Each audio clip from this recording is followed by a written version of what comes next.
پر Abraham سے کیے وعدے کی شرط نہیں تھی۔ جی۔ خدا نے ابراہم سے ایک طرفہ عہد کیا۔ خداوند ان ٹکڑوں کے بیچ میں سے ہو کر گزرا، ابراہم نہیں، کیونکہ وہ سو رہا تھا، اور اسے یہ ظاہر ہوتا ہے کہ خدا نے خود اس عہد کو پورا کرنے کا ارادہ کیا جو وہ مستقبل میں کرے گا۔ بھائی یوسف، اس نے ہمارے بزرگوں کی بات کی، ابراہم، اسحاق اور یعقوب۔ اس نے یوسف کی بات کی۔ زبور 105 میں یوسف کے لیے شاندار الفاظ استعمال ہوئے تاکہ ہمیں اندازہ ہو۔ اور اس نے یوسف کے متعلق زیادہ بیان کیا کیونکہ وہ لوگ یوسف کی وجہ سے مصر کو آئے تھے، اور یوں لگتا تھا کہ وہ ابراہم سے کیا وعدہ بھول گئے تھے، پر خدا کو اپنا وعدہ یاد تھا، اور اس نے ابراہم سے کہا کہ یقین جان کہ تیری نسل کے لوگ ایسے ملک میں جو ان کا نہیں پردیسی ہوں گے، اور وہاں کے لوگوں کی غلامی کریں گے، اور وہ ان کو دکھ دیں گے، اور بعد میں وہ بڑی دولت لے کر وہاں سے نکلیں گے۔ لوگ مصر کیوں گئے؟ اس کی وجہ یوسف بنا۔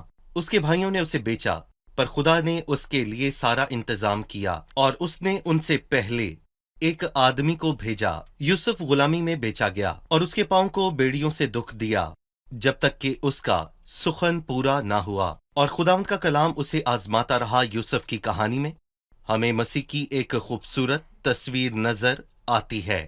اسے دکھوں کے بعد جلال ملا، اس پر ظلم ہوا، پر وہ کچھ نہ بولا، اور خداوند نے اس کا انصاف کیا، اس کو عزت بخشی، اور اس کے بھائیوں نے آ کر اسے سجدہ کیا۔ اس میں مسیح کی تصویر ہے، وہ آیا اور اس پر ظلم ہوا، اور اس کے بیچنے والے مستقبل میں اس کے آگے جھکیں گے، اور پیشگوئی کے سارے الفاظ پورے ہوں گے۔ یوسف کی زندگی کے دکھ اور جلال مسیح کی زندگی کے دکھ اور اس کے جلال کو ظاہر کرتا ہے۔ ٹھیک ہے، جی، ہم ایک وقفے کے بعد مہمانوں کے سوالات کے ساتھ حاضر ہوں گے۔ ناظرین، ملتے ہیں ایک چھوٹے سے وقفے کے بعد، کہیں مت جائیے گا۔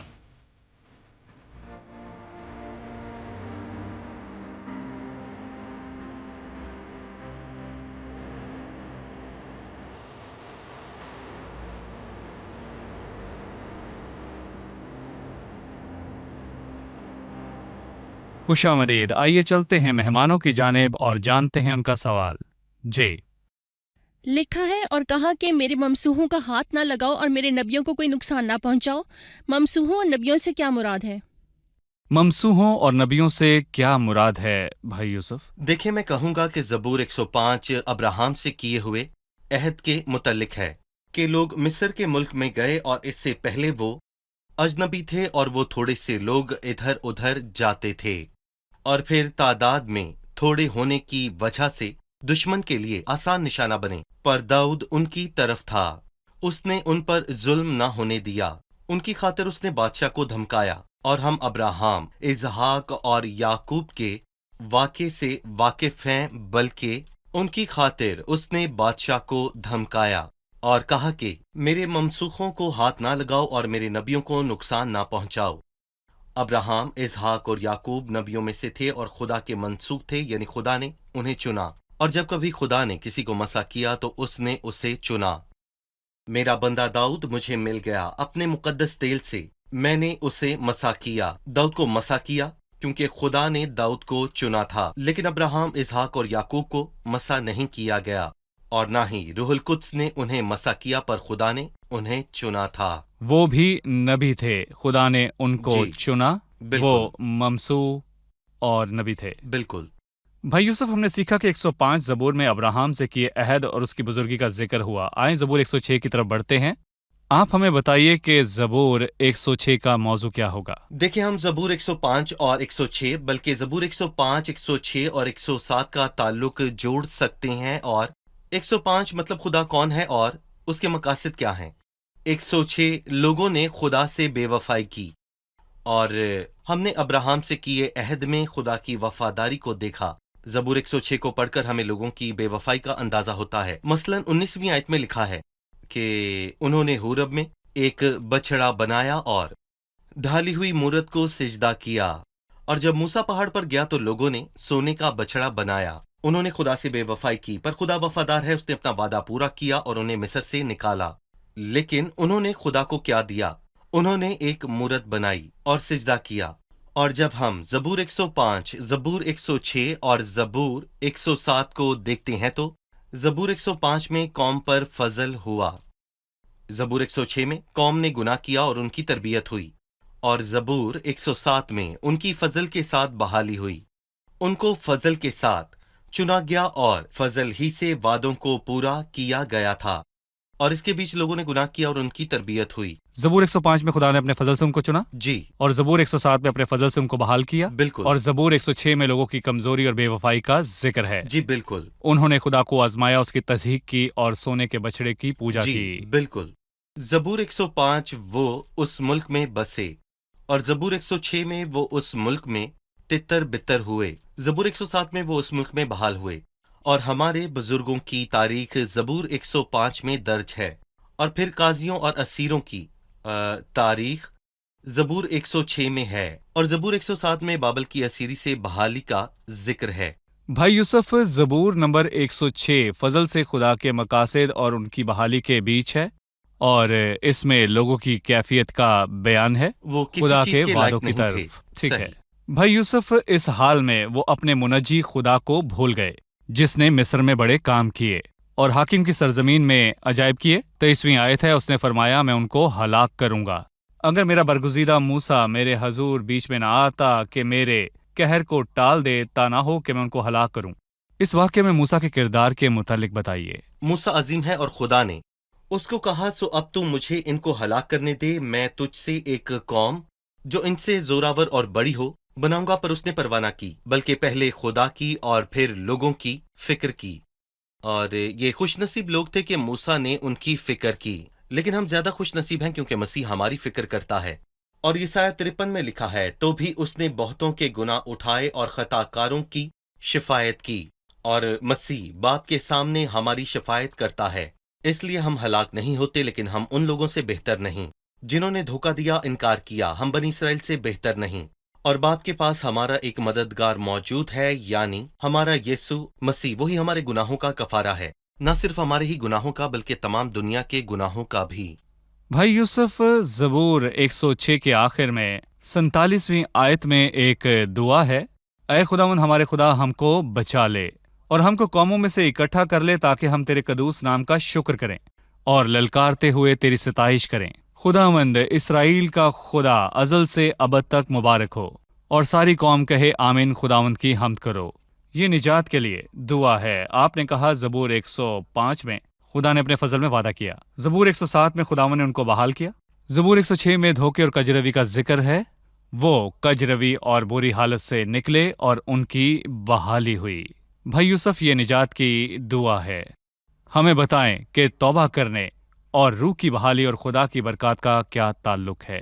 دیکھیں، ہم نے غور کیا کہ تمام برکات سے پہلے توبہ اور دعا کی بات کی گئی ہے، اور ہم نے نہمیہ، عزرا اور دانیل کی کتاب سے یہ دیکھا ہے کہ دانیل نے لوگوں کے لیے دعا کی، ہم نے گناہ کیا، ہم برگشتہ ہوئے، ہم نے شرارت کی، خداوند کے پاس لوٹ آئیں، اس کے بغیر برکت نہیں۔ اور میں کہوں گا کہ اس کے لیے گناہ سے توبہ کرنے کی ضرورت ہے۔ سو خداوند آپ پر مشکلات کو اور دکھوں کو آنے دیتا ہے تاکہ آپ کو آپ کی خطاؤں اور بدکاریوں کا احساس ہو۔ ہمیں چاہیے کہ ہم توبہ کریں اور دعا کریں، تو خداوند برکت دینے اور رحم کرنے کو تیار ہے۔ ہم نے تمام زبوروں سے یہ سیکھا ہے کہ ہمارا بلاوا فضل کی بنیاد پر ہے، اور جب ہم بھٹک جاتے ہیں تو وہ ہماری تربیت کرتا ہے، اور ہمارا خدا ہمیں معاف کرنے کو تیار ہے، بشرط کہ ہم اپنے گناہوں کا اقرار کریں، توبہ کریں اور اس کے پاس لوٹیں۔ بھائی یوسف، اس زبور کے ساتھ ہم نے زبور کی 5 میں سے 4 کتب کا مطالعہ مکمل کر لیا۔ صحیح۔ خداوند آپ کو برکت دے۔ اب وقت ہے کہ ہم جانے کہ مہمانوں نے آج کیا سیکھا۔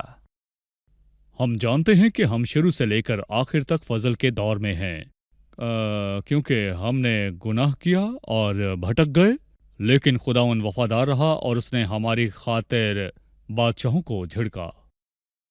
زبور 105 میں یوسف کے دکھوں کا بیان ہے، پھر اس کے جلال کا ذکر ہوا۔ یہ مسیح کے دکھوں اور اس کے بعد اس کے جلال کی علامت ہے۔ صحیح۔ شکریہ، خداوند آپ کو برکت دے۔ بھائی یوسف، آپ کا بھی شکریہ۔ خدا آپ کو برکت خداوند دے۔ آپ کے ساتھ ہو۔ عزیزو، خدا اپنے وعدوں میں سچا ہے، وہ اپنے وعدوں اور اپنے عہد کو پورا کرتا ہے۔ حالانکہ لوگ بھٹک گئے، انہوں نے اپنی رویا سے خدا کی تصحیح کی، پر خدا اپنی وفاداری سے لوگوں سے کیے عہد کو پورا کرے گا۔ جب مستقبل میں لوگ خدا کے پاس لوٹ آئیں، مسیح اپنے تخت پر سلطنت کرے گا۔ دنیا کی سلطنت ہمارے خداوند اور مسیح کی سلطنت بنے گی۔ تب زمین میں خداوند یسوع مسیح کی ملکیت ہوگی۔ میں آپ کو یقین دہانی کرواتا ہوں کہ خدا مسیح میں ہم سے کیے وعدوں میں سچا ہے۔ جو مسیح میں ایمان رکھتا ہے خوف نہ کرے، کیونکہ اس پر سزا کا حکم نہیں، بلکہ وہ موت سے زندگی میں آ گئے ہیں۔ عزیزو، جس نے مسیح پر بھروسہ کیا اور مسیح کے کام کو قبول کیا، اس کو خدا کی طرف سے معافی ملی۔ خدا اس سے منہ نہیں پھیرتا۔ خدا کبھی بھی اس کو اکیلا نہیں چھوڑتا۔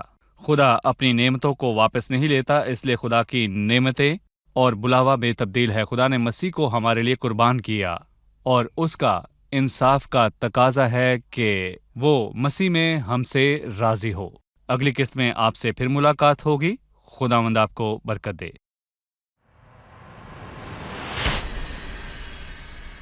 لولا النعمة ما كنت أشوفك ولا كان ليا مكان في سماك. أنا مديون لك ربي بعمري يلي فادتني بسفك دماك. نعمة غنية اتجهت ليا، فكت نفسي من العبودية لما ناداني يسوع ودعاني، حالا قلبي تغير فيا. لولا النعمة ما كنت أشوفك ولا كان ليا مكان في سماك. أنا مديون لك ربي بعمري يلي فادتني بسفك دماك. نعمة تكفي طول الرحلة من بدايتها لحد لقاك، ماشية معايا كل عناية حد ما تيجي تاخدني سماك. لولا النعمة ما كنت أشوفك ولا كان ليا مكان في سماك. أنا مديون لك ربي بعمري يلي فادتني بسفك دماك. لولا النعمة ما كنت أشوفك ولا كان ليا مكان في سماك. أنا مديون لك ربي بعمري يلي فادتني بسفك دماك.